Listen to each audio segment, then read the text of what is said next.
Semangat pagi semuanya, dengan saya Jimmy K. Santosa dari Hipnoterapi Jakarta Bekasi. Di sini saya akan sharing bagaimana cara untuk mengatasi ketakutan ketika pergi jauh sendirian, baik Anda naik mobil, motor, ataupun yang lain. Ketika Anda tidak ada temannya, Anda seringkali merasakan ketakutan, dan ini biasanya terjadi pada Anda yang mengalami anxiety atau Anda yang mengalami gangguan kecemasan berlebihan. Nah, bagi Anda juga yang baru pertama kali menonton video saya, silahkan Anda untuk subscribe dan juga tekan tombol loncengnya untuk mendapatkan video-video yang bermanfaat lainnya.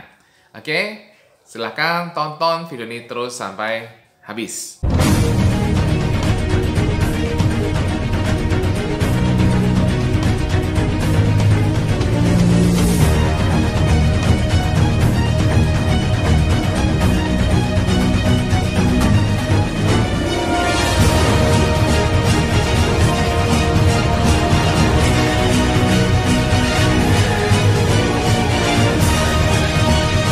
Sekarang kita bahas, teman-teman, kenapa itu bisa terjadi. Itu bisa terjadi bisa saja karena Anda pernah mengalami panik sebelum ini. Anda pernah mengalami panik yang tiba-tiba, dan kemudian Anda takut dengan sensasi yang muncul, ya kan? Dan itu juga sering berulang. Anda paniknya sering berulang, sehingga Anda juga takut kalau tiba-tiba nanti ketika Anda sendirian, panik itu muncul. Atau semua sensasi di tubuh yang nggak enak itu muncul semuanya. Kan kalau Anda mengalami gangguan cemas, maka semua sensasi yang aneh-aneh, semua sensasi yang sebenarnya normal, Anda anggap menjadi sesuatu yang menakutkan, kan? Lemas, kemudian dada nggak nyaman, pusing, kemudian misalnya dada berdebar kencang, itu kan segala sesuatu dihubungkan dengan yang mengerikan, yang aneh-aneh. Yang ini memicu panik. Dan ini terjadi sering. Sehingga ketika Anda sendirian, Anda takut nanti kalau aku mengalami panik. Dan sebagai tindakan antisipasinya, saya menggunakan atau saya harus ada temannya. Kalau tidak temannya, saya nggak pede untuk pergi sendirian. Saya nggak nyaman kalau pergi sendirian, kalau nggak ada temennya. Kenapa saya nggak nyaman? Karena ya kalau nanti saya terkena itu, ada pikiran aneh-aneh, nanti siapa yang nolong saya? Karena Anda masih punya pikiran bahwa Anda akan mengalami hal yang mengerikan, sehingga Anda perlu merasa ada teman yang membantu Anda, yang Anda kenal. Kalau Anda pergi sendirian, Anda takutnya nggak ada yang nolong Anda, karena nggak ada yang kenal sama Anda. Gitu. Nah, yang lain adalah bisa saja Anda pernah mengalami panik itu pertama kalinya ketika Anda sedang sendirian ketika lagi setir. Jadi Anda pertama kali mengalami panik ketika lagi entah di tol, entah dimanapun, sendirian, nggak ada orang, kemudian Anda merasakan jantung Anda berdebar, Anda lemas, dan akhirnya Anda memikirnya, aduh ini akan kenapa-kenapa, akan jantung, takut mati, dan sebagainya, kemudian Anda ke IGD. Nah, peristiwa itu membuat Anda masih terbayang-bayang di pikiran, yang kemudian akhirnya membuat Anda menjadi takut kalau pergi sendirian, takut kalau itu akan terjadi kembali. Apakah Anda mau kalau peristiwa yang mengerikan, peristiwa yang Anda tidak suka, terjadi kembali? Nggak mau pastinya. Nah, inilah yang kemudian akhirnya membuat Anda untuk tidak nyaman kalau pergi sendirian. Lebih tepatnya Anda takut pergi sendirian karena Anda merasa tidak aman. Ini adalah beberapa hal yang menyebabkan kenapa Anda menjadi takut pergi sendirian. Anda masih takut itu akan terjadi. Semua sensasi yang terjadi, Anda takut itu akan terjadi dan akan membuat Anda mengalami hal yang mengerikan sesuai dengan pikiran Anda. Padahal sebenarnya tidak ada masalah. Nah, sekarang bagaimana cara mengatasinya? Bagaimana cara mengatasinya adalah yang pertama, Anda bisa bayangkan atau rasakan bahwa semua pikiran-pikiran negatif itu adalah sebagai provokator. Ya, kita namakan saja ini adalah provokator. Seperti yang sering saya bahas di video-video sebelumnya, ini provokator nih. Pikiran-pikiran negatif adalah bagian dari diri Anda yang membuat pikiran-pikiran negatif. Walaupun mungkin tujuannya baik, yaitu supaya Anda aman, supaya Anda tidak mengalami hal yang negatif lagi. Namun ini terlalu berlebihan, lebay ya, kurang lebih seperti itu. Jadi Anda aware atau Anda sadari ketika Anda punya pikiran negatif, oh provokator lagi muncul nih. Nah, begitu Anda tahu aware di provokator, Anda bisa katakan pada provokator ini bahwa, kamu ngapain sih datang lagi? Nggak usah lagi, ini nggak apa-apa, santai aja. Seperti itu. Provokator bisa Anda bayangkan sebagai diri Anda sendiri ataupun dalam bentuk yang lain, misalnya kartun, atau kalau Anda nggak bisa bayangkan, ya Anda bisa cukup merasakan atau Anda seperti ngomong ke dalam diri Anda sendiri, karena provokator itu bisa Anda bisa bayangkan di luar, Anda bisa juga rasakan di dalam diri Anda. Ya, jadi Anda kayak ngomong sendiri dengan provokator itu. Anda coba aja dialog dengan provokator itu. Seringkali yang menjadi masalah adalah tidak Anda berdialog, dan Anda membiarkan provokator ini adalah langsung masuk. Karena Anda terbiasa, Anda nggak pernah mendeskripsikan ini sebagai provokator. Jadi dengan Anda mendeskripsikan ini sebagai provokator, Anda punya waktu jeda sesaat untuk Anda mempertanyakan itu. Jadi tidak langsung itu dianggap sebagai suatu kebenaran, sehingga Anda kemudian bereaksi. Itu adalah salah satu cara yang bisa Anda lakukan, yaitu Anda menyadari atau Anda aware bahwa, oh ini provokator lagi ngomong. Oh provokator lagi ngasih, memprovokasi aku dengan yang tidak-tidak. Anda dialog dengan provokator itu, Anda katakan, udah pergilah, udah nggak apa-apa, ini santai aja kok, aman kok, seperti itu ya.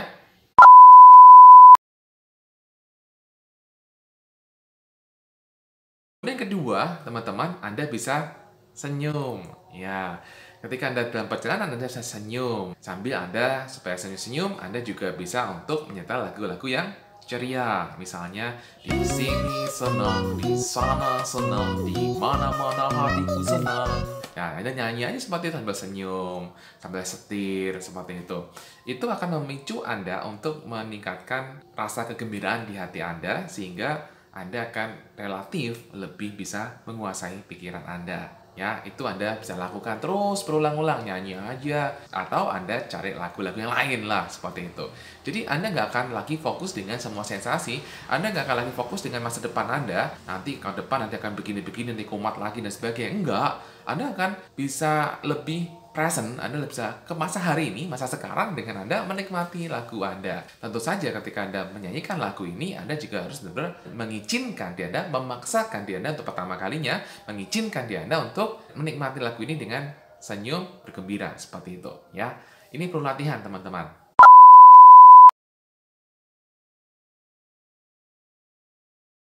Yang ketiga, teman-teman, Anda bisa gunakan dengan cara sugesti. Sugesti diri dengan cara melakukan repetisi yang berulang-ulang. Repetisi yang berulang-ulang itu akan bisa masuk ke bawah sadar Anda. Sugesti yang bisa Anda lakukan adalah, saya percaya saya aman sepanjang perjalanan ini. Saya sampai tempat tujuan dengan selamat. Nah, Anda ulang aja kalimat itu terus berulang kali. Ya, berulang kali Anda katakan terus sambil Anda jalan. Dan ini akan membantu Anda jauh lebih baik. Oke, sugesti berulang kali ya, tidak cukup sekali dalam perjalanan, namun sepanjang perjalanan atau mayoritas dalam perjalanan Anda katakan berulang kali, tidak cukup hanya sekali.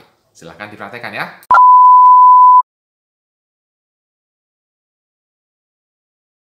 Yang keempat, teman-teman, Anda melatih diri Anda secara bertahap. Jadi, misalnya Anda hari ini latihan sendirian, pergi, naik kendaraan sendirian 1 kilometer misalnya.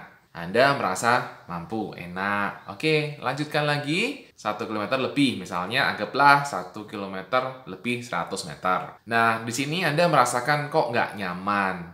Ketika Anda merasa nggak nyaman, coba Anda teruskan sedikit. Kalau Anda merasa benar-benar masih nggak nyaman banget, yaudah Anda silahkan pulang. Kemudian besoknya, coba lagi teman-teman. Kalau kemarin adalah 1 km lebih 100 meter Anda bisa, maka sekarang Anda coba lagi 1 km 100 lagi. Gimana rasanya? Oh, ternyata udah beda lagi, udah enakan. Ya udah Anda coba tambah lagi, misalnya 1 km lebih 300 meter misalnya, atau 1,3 km misalnya.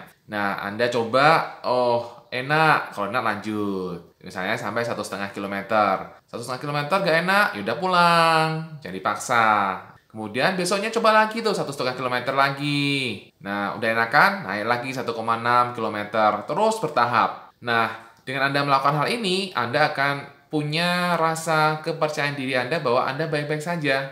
Memang ada kalanya ketika Anda melakukan cara ini, mungkin Anda akan bisa nggak selalu naik garis lurus seperti ini ya, bertahapnya langsung 1 km, besoknya lagi 1,5, besok lagi 2 km, besok 2,5, belum tentu seperti itu. Bisa saja Anda akan mengalami up and down. Jadi misalnya hari ini bisa 1,5, besoknya 1 km nggak bisa. ya udah nggak apa-apa. It's okay teman-teman, nggak apa-apa. Jangan menyerah, jangan putus asa, karena itu wajar ketika kita dalam proses pemulihan. Kan namanya kita lagi men-training diri kita. Kita lagi melatih diri kita. Jadi ketika Anda mengalami seperti itu, nggak apa-apa, ulang lagi dari awal. Intinya adalah perhatikan bahwa Anda pasti dengan cara seperti ini, Anda akan mengalami peningkatan yang secara gradual, secara bertahap. Dan yang penting adalah teman-teman ketika Anda melakukan hal ini, Anda percaya saja bahwa Anda akan mengalami peningkatan secara bertahap. Ya, terus lakukan cara ini. Demikian teman-teman, tips-tips yang bisa Anda praktekkan dalam kehidupan Anda. Praktekkan itu terus-menerus, jangan berputus asa, dan percayalah bahwa Anda pasti bisa mengalami peningkatan. Anda pasti bisa bebas dari anxiety, gangguan kecemasan Anda. Dan kalau Anda mengalami GERD atau asam lambung, dengan Anda bisa menguasai pikiran Anda, saya percaya asam lambung Anda akan jauh lebih baik lagi. Sekian, salam sembuh, salam sehat, dan salam